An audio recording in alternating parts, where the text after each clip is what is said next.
Ya mereka bekerja. Kita tunggu hasilnya, kita berdoa semoga negeri kita ini menjadi lebih baik gitu. Udah, ya cari aja lah, uruslah kehidupan kita masing-masing. Jangan repot-repot lah dengan yang demikian. Cari capek aja. Nanti nambah-nambahin dosa. Kalaupun mereka curang nih, korupsi segala macam, ya mereka nanggung dosanya lebih berat lagi nanti. Itu aja.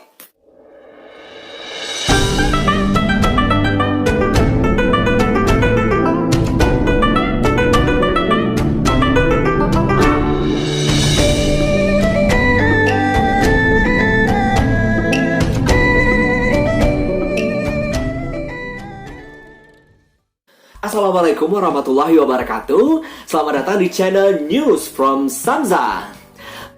Dan akhirnya negeri kita ini resmi memindahkan ibu kotanya ke Kalimantan Timur, tepatnya di Penajam Pasir Utara dan sebagian wilayah Kutai Kartanegara nih Gus. Saya pribadi sih senang ya, karena menurut saya kalau pembangunan itu daerah baru dibangun ini biasanya pembangunan akan lebih merata dan akan memicu di daerah di sekitarnya untuk lebih maju juga begitu loh.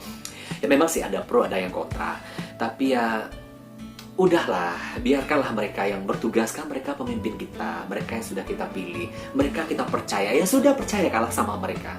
Janganlah nyampe-nyampein jari, komen-komen yang tidak di sosial media segala macam. Sudahlah, biarkan saja mereka bekerja. Kita tunggu hasilnya, kita berdoa semoga negeri kita ini menjadi lebih baik gitu. Udah, ya cari aja lah, uruslah kehidupan kita masing-masing. Jangan repot lah dengan yang demikian. Cari capek aja, nanti nambah-nambahin dosa. Kalaupun mereka curang, korupsi segala macam, ya mereka nanggung dosanya lebih berat lagi nanti. Itu aja. Udah. Beberapa negara di dunia ini juga telah memindahkan ibu kotanya karena alasan tertentu, seperti Malaysia dari KL ke Putrajaya, Brazil ya dari Rio de Janeiro ke Brasilia. Ada juga yang terbaru itu Kazakhstan dari Almaty ke Astana. Nah, dan kali ini saya ingin cerita kepada Anda, tahu nggak sih bahwa sebelum ibu kota kita di Jakarta ini, sebelum sekarang pindah lagi nanti ke Kalimantan, ada beberapa kota di Indonesia sudah pernah menjadi ibu kota Indonesia. Ada 3 tempatnya.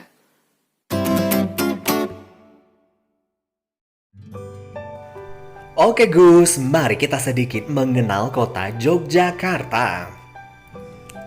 Ya, kota Yogyakarta terletak di Provinsi Daerah Istimewa Yogyakarta. Inilah Monumen Tugu Ngayogyakarta yang menjadi simbol dari kota Yogyakarta. Yogyakarta memang sudah eksis Gus sejak zaman dahulu kala. Yogyakarta terkenal aman karena nyaris tidak pernah tersentuh langsung oleh penjajah.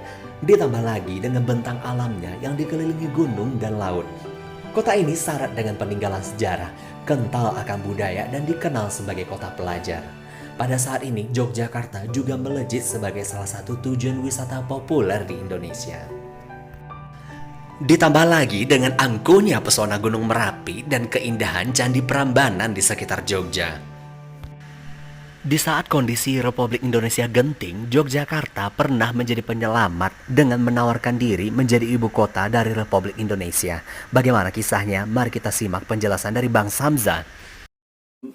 17 Agustus 45 kan kita sudah memproklamasikan kemerdekaan oleh pahlawan kita Bapak Soekarno sama Bapak Muhammad Hatta.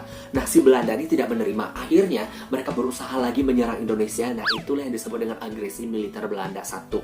Karena waktu itu Jakarta dalam kondisi darurat akibat serangan Belanda tadi, akhirnya Bapak Sri Sultan Hamengkubuwono ke-9 bersama dengan Paku Alaman yang ke-8 menawarkan negeri kota Yogyakarta sebagai ibu kota Indonesia. Terus akhirnya pemindahan ini diterima dengan senang hati oleh Bapak Soekarno, dan akhirnya pada malam hari itu, nih diam-diam nih Gus sempat Bapak Presiden waktu itu diam-diam naik kereta yang dimatiin lampunya, niat banget sampai tengah malam itu dibawa berkas-berkas semua yang berhubungan dengan pemerintahan, dibawa ke Yogyakarta. Itu tengah malam Gus. Dan akhirnya Indonesia resmi memindahkan ibu kotanya ke Yogyakarta sebagai simbol bahwa Indonesia ini tetap eksis.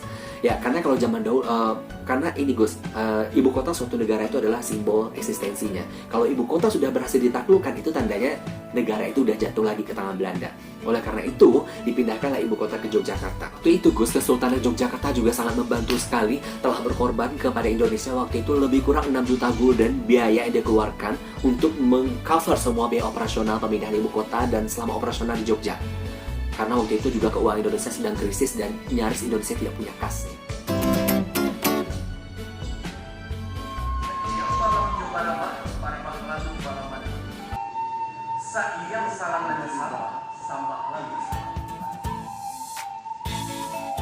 Ya, inilah dia kota Bukit Tinggi yang pernah menjadi ibu kota RI kedua.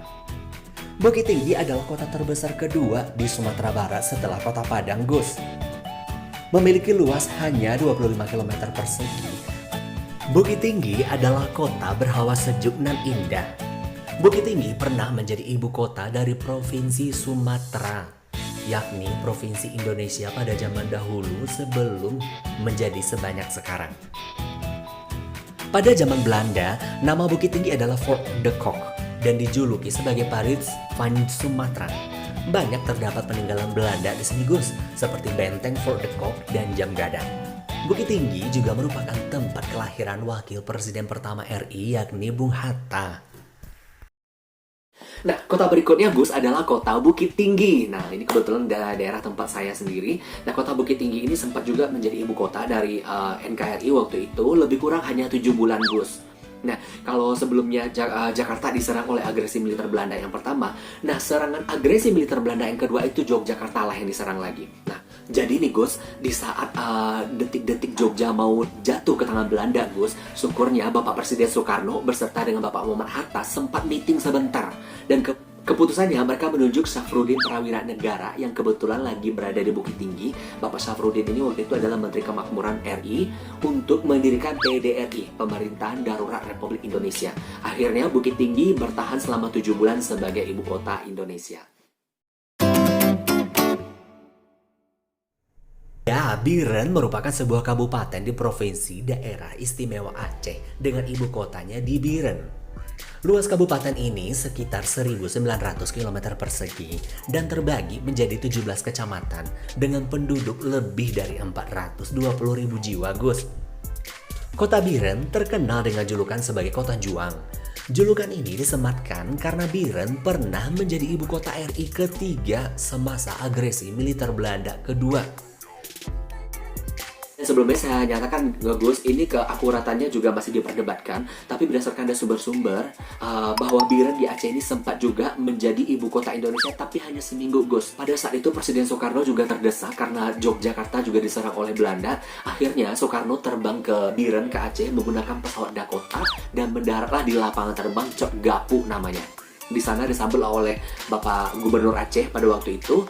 Dan Bapak Soekarno menginap selama seminggu di rumah Kolonel Hussein Yusuf. Dan di sanalah Bapak Soekarno menjalankan roda pemerintahan. Dan sekali lagi untuk data yang ketiga ini masih diperdebatkan datanya. Nah, mungkin bagi Anda juga punya informasi ini, silahkan komen di kolom komentar. Dan itu dia info tentang kota yang pernah menjadi ibu kota di Indonesia. Dan semoga kita semua bisa belajar dari sejarah. Dan sejarah itu bisa berubah, Gus. Karena memang seiring berjalannya waktu banyak fakta-fakta baru yang terungkap. Assalamualaikum warahmatullahi wabarakatuh. Bye-bye.